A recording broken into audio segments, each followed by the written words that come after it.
বলিউডের সুপারস্টার সালমান খান এবার পর্দায় হাজির হতে যাচ্ছেন এক নতুন ধরনের সুপার হিরোর ভূমিকায়। পরিচালক রাজ নিদিমরু ও কৃষ্ণা ডিকে পরিচালিত এই সিনেমার নাম এখনও চূড়ান্ত হয়নি, তবে সূত্রের খবর এটি হবে সুপার হিরো কমেডি ঘরানার সিনেমা, যেখানে অ্যাকশন এবং হাস্যরসের এক নতুন মিশ্রণ দর্শকরা দেখতে পাবেন।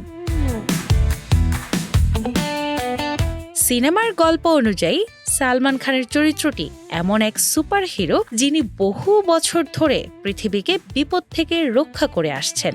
দীর্ঘ সময়ের ক্লান্তি ও অবসরের আকাঙ্ক্ষা থাকা সত্ত্বেও হঠাৎ ঘটে যাওয়া পরিস্থিতি তাকে শান্তিতে থাকতে দেয় না। বারবার তাকে অ্যাকশনে ফিরে আসতে হয় এবং শেষ পর্যন্ত একটি বড় সংঘাতে জড়িয়ে পড়তে হয়।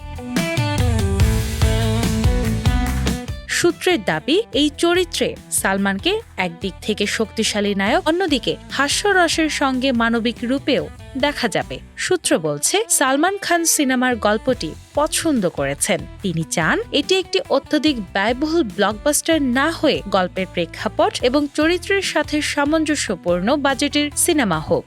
এজন্য পরিচালক রাজ ও কৃষ্ণা ডিকে বর্তমানে সালমানের ব্যক্তিত্ব ও চলচ্চিত্রের ধরন মাথায় রেখে চিত্রনাট্য সাজাচ্ছেন।